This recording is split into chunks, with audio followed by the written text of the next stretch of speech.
Hi there, guys. It's Brandon here, aka Fred, all the way from Bonnie, Scotland, and just outside Dunfermline. Sorry, can't make it for your weekend on Saturday for your night out. Sounds like it's going to be a good one. Lots of stories, memories to recall. But yeah, I just want to say, hope you all have a great night. It was a pleasure to play with you, have a night out with you, and everything else. And it's great to see Hurling now coming back to the club again. And fingers crossed that the young lads coming through will have as much success as we had, and more importantly, have just as much fun and make some friends for life. So, all the best, lads. Have a good one, and come on, you boys in blue. Take care. Bye bye. Bom dia, amigos from Brazil.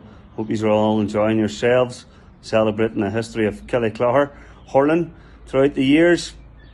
Plenty of great times playing hurling, so we had. I won every under the age title, but I'll never forget the one we won at under 16.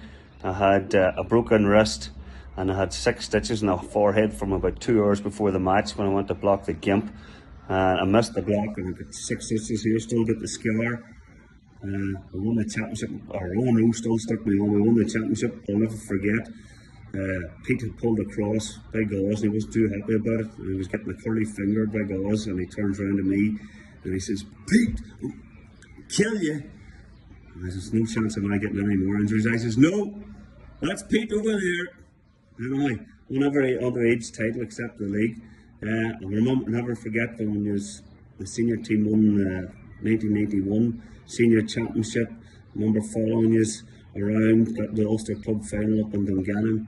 Good times. Some players in that team. You had Nux, and you had Poe, and you had Cole, and you had Jay, and you had Big McCann, or Terence, as Tommy Nugent used to call him. Oh, a great team, so it was. And then running in 94, 95, been part of that there, was a great times. So it was. I remember playing an Ulster Club match and Monaghan, and I was playing shit. Sorry, I don't know if I should be swearing any young ones there, but I wasn't playing too good. Half time in, Harkin was taking the hanging Big Terence there. He says, "Right, so make a switch there, put Pete on for Sean. No need for a slip. I don't even know we've made a substitution." So went out the next day, went out the second half. I was on the bench, Pete played under my name, he scored a point.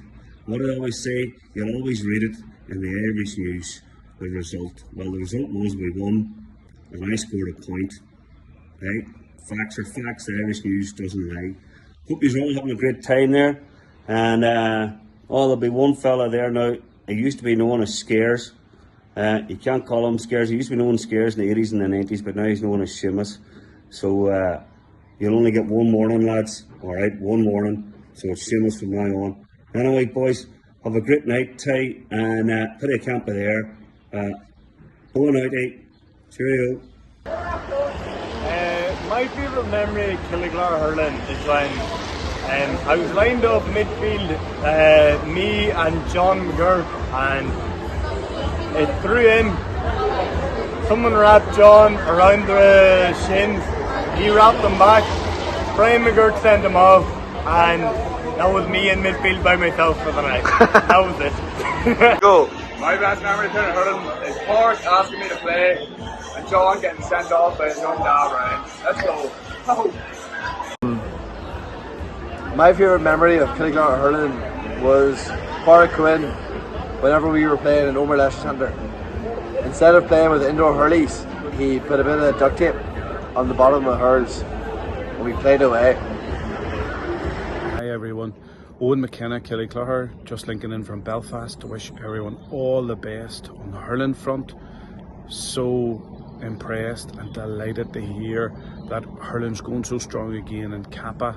Well done everyone. So I ended up playing a few games for Cappagh St Mary's hurling under 16s in the summer of 1991. I don't think I ever troubled the county selectors or anybody else, but it was a grand time. I was playing a lot in the under 16s at the time for football, never away from the club. And so I got a call telling them they were short for major championship match against St Enda's at Healy Park that evening, and could I play? And I said, well, I was happy and I was available, but there was one problem, which I'd never picked up a common in a competitive match before. They said, needs must, so off I went. And I'll never forget, I was put on at centre half back, and the Oma goalkeeper did this long puck out, and I put my hand up just like that.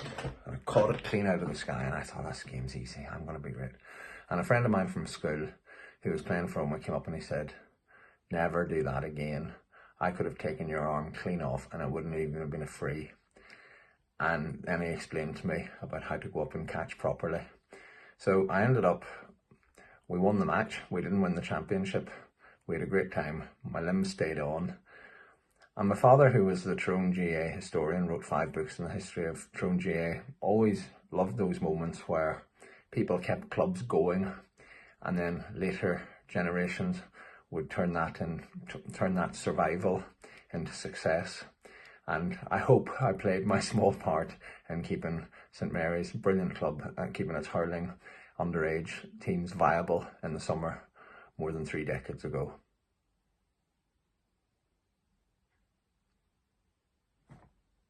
Hello, Martin Fogarty here from Castlecomer in Kilkenny. I wish you all well in Killyclocker with your upcoming celebration. I believe it's going to be a very momentous occasion.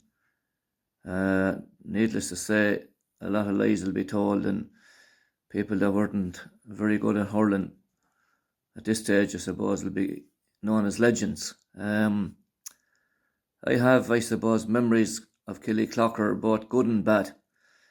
My introduction to Killyclocker came through my good friend, the late Kieran Mealy, who was a great friend of Pat Quinn's. That's another story. And I'm not sure which came first, but I think the bad memories came first.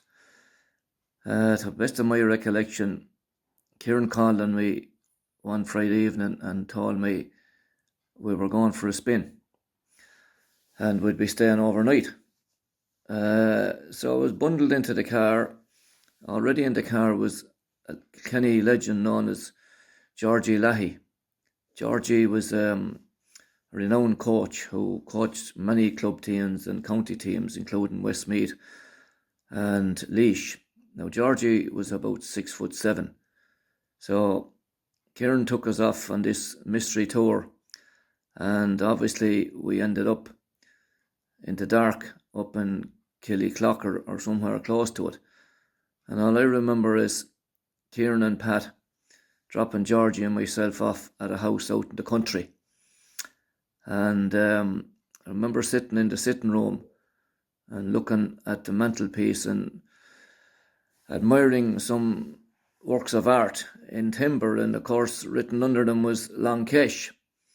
So Georgie was wondering a little bit about this. So then the nice lady we were staying with told us, right boys, she says, it's time for bed, I'll show you to your room. That sounded all right, your room, but she failed to say there was only one bed in the room. And I had the unenviable experience then of actually sleeping with the famous Georgie Leahy. Now it wasn't a nice occasion, because Georgie, as I said, being about 6'7", feet out over the end of the bed, and smoked a pipe. And worse again, the bed was a kind of hollow in the middle, so I spent the whole night lying on the edge, trying to make sure I didn't roll down under Georgie. Didn't face Georgie in the slightest. So we didn't really know what was going to happen the next day, but it sounded like we were going to go coaching somebody. So early in the morning, we were risen out of the bed. I think about 7 o'clock or 7:30. And this was sometime around October, November. And it was already dark. So we were driven again in the dark, and we'd had a couple of miles, obviously, I suppose, into the pitch in Killyclocker, where we were training a senior team. Now, I'll never forget it, because there was a fog out that morning and you couldn't see the goals from the middle of the field. But anyway, we proceeded to do the best we could without any preparation to coach this team. I don't know whether it's county team or Killyclocker team. So when that was finished, Kieran and Pat picked us up, and with big smiles on their faces brought us in for a breakfast somewhere in town. And we thought that was it, but little did we know that it was only the beginning of a long, long day. We were ferried out then straight away after the breakfast to coach. There must have been 100 children on the field. It was absolute carnage. So I think that was my first introduction to Killyclocker. Now, following on from that then, either you guys came down to Castlecomer and we did a little coaching session with you, or Kieran organised a team that I was looking after. I think they were under 15s, and we went up to Woma. Now that was interesting as well, because the usual crack of going up in the minibus with under 15 chaps and being stopped at the border and the soldiers laying in the ditches, and our guys, I suppose they were kind of nervous. But anyway, things worked out okay. We had a great weekend, and into a swimming pool, which was pretty new to our fellas there in some centre there in Oma. And I think the Lord Mayor made a presentation to Kieran on behalf of the town council. So look at guys, it was great at the time, and hurling in Killyclocker was very, very strong, and unfortunately it has kind of vanished since, and I would like to see it getting going again. So it's up to some of you guys to get it up and running again, and you know, do fulfill the dream there that Pat Quinn had that time. I remember, I think Pat had a minibus that time and drove the children down and drove them to the matches. So, you know, you got a great history up there of hurling, and it's time to get it going again, because to be honest about it, you're not that good at the football anyway. So look, at best of luck in all your endeavours over the weekend, and hello in particular to Pat. Legend. I was looking for a photo of him with a couple of other legends. If I find it, I'll send it on. So all the best from Castlecomer and Kilkenny, and we look forward to Killyclocker rising again in the hurling circles. Bye bye. Hi everyone, Shane Kingston here from the Cork Senior Hurlers. Just want to send a quick message to Killyclocker GA Club and wishing you the very best this Saturday with your hurling reunion, and also remembering those that founded the club in the 90s. I know there's lots of work going in the underage, in the hope that building a senior team in the coming years. So very best of luck guys, and I wish you all well. Hi folks, Sambo here in Santiago. I've just finished the Camino and got the great news about Killyclocker and their juvenile setup. Really, really excited about there.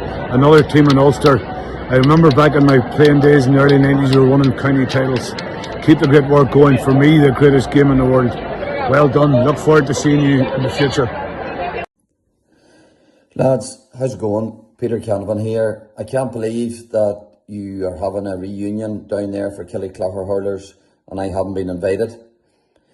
Maybe it's something to do with the fact that I actually played hurling for Dungannon when I was under 16. But there you have it. That registration to Killyclocker hurlers for me back in 1988 was largely down to one man in Killyclocker, a man who's sorely missed, and I know his name has probably been mentioned a few times there tonight. One of your greatest gales down there, Brendan Harkin. But look, I hope you have a good night's crack. No doubt there's many's a yarn being told. Half of it probably not true, but I'm sure the crack's good, and have a good one.